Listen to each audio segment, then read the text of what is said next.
Then finally today, we're going to wrap up with this one guy who has some really crazy statistics about COVID-19. Statistics. Yeah, you can't see. I'm doing the air quotes with my fingers. So on April 22nd, this guy, he had come on, he was posted by Right Wing Watch, which is where we get all of our crazy videos from.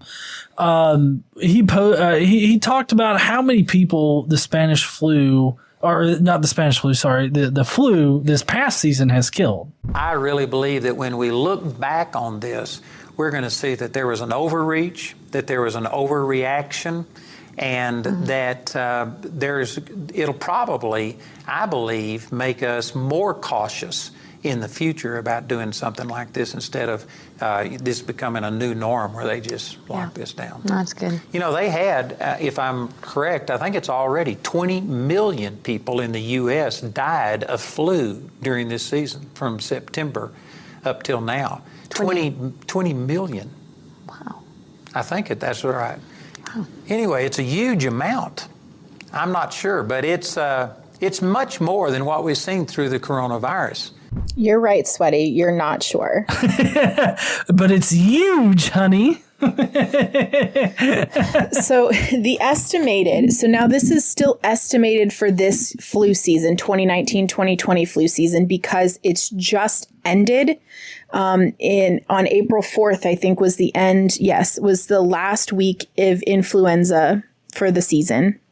And it's estimated that there were between 39 and 56 million flu illnesses and between 24 and 62,000 flu deaths.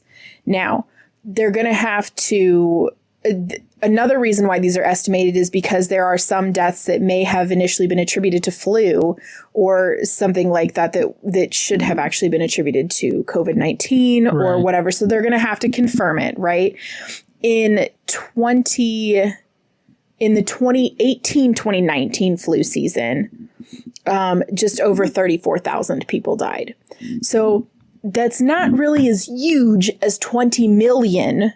I don't know where you heard that, but it was wrong, and you should probably check your numbers before you go on to a show to talk about it. Right. Because you sound like a fucking idiot. Right.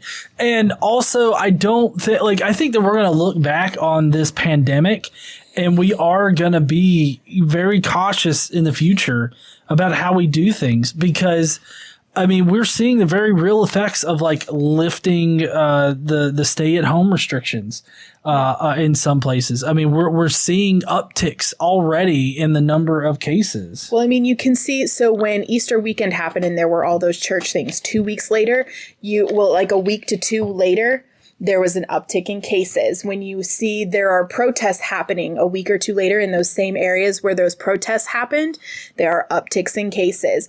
As things start to open up, we're going to see a week or two later upticks in cases. That's what's going to happen. Yeah.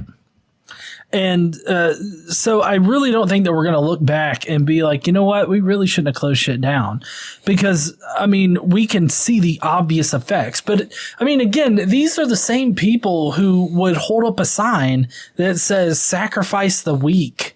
Yeah, I saw that was in Tennessee. Yeah. I'm not saying this guy necessarily would, but I'm saying that people of this mindset that, you know, that the government is doing a lot of overreach and how we just need to reopen the country and all this other stuff. Well, and here's the thing we'll never know. And this is the key piece of information that they are missing and they can't accept. What would have happened had we done nothing?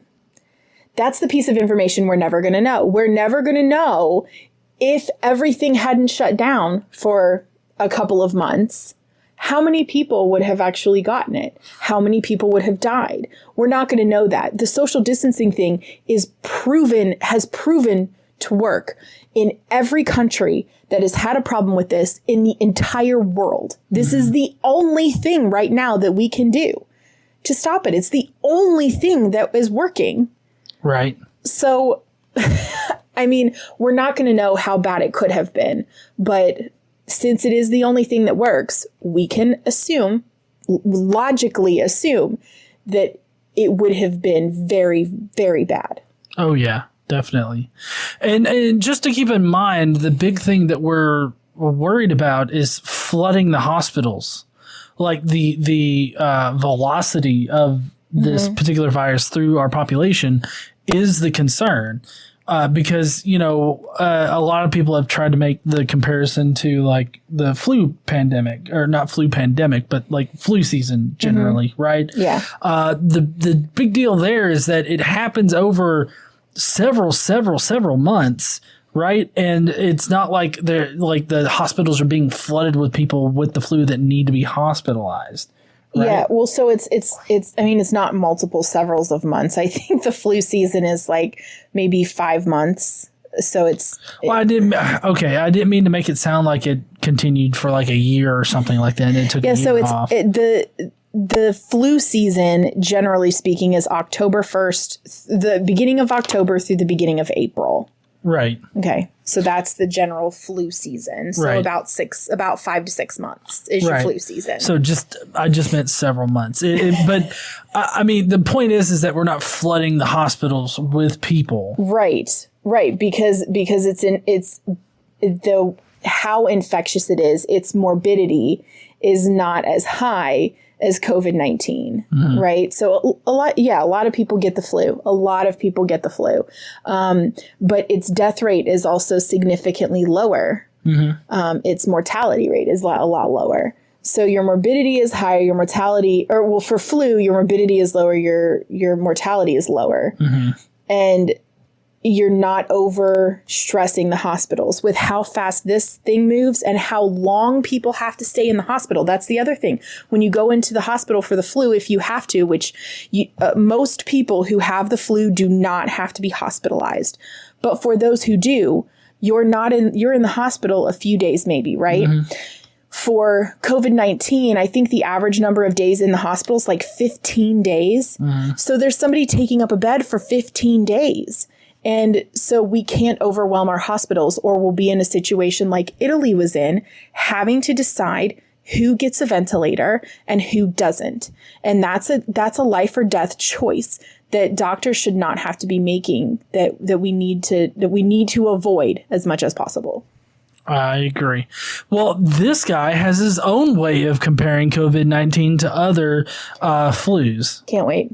See, when you put things into perspective, it changes. And these other pandemics that happen, I remember the swine flu in 1918. I studied about it, and 95% of the people who got the swine flu died. Now it's less than 5%, somewhere around 1% for the coronavirus, if you include all of the people that don't have the symptoms. It's relatively insignificant. Okay, so some quick facts here. He said the swine flu of 1918...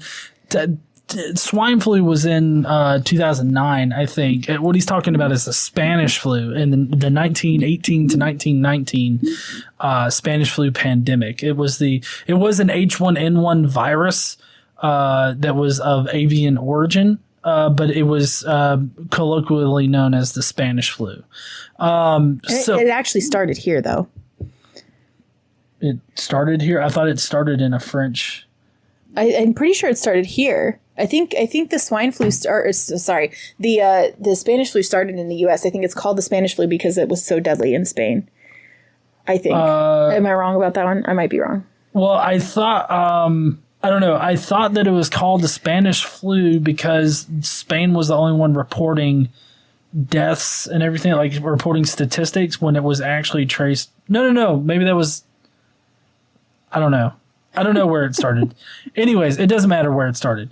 Okay, so it's estimated that 500 million people, or 1/3 of the world's population at the time, became infected with it, right? That resulted in the deaths of an estimated 50 million people, okay? Now, and in case you can't do that easy of math, that's 10%.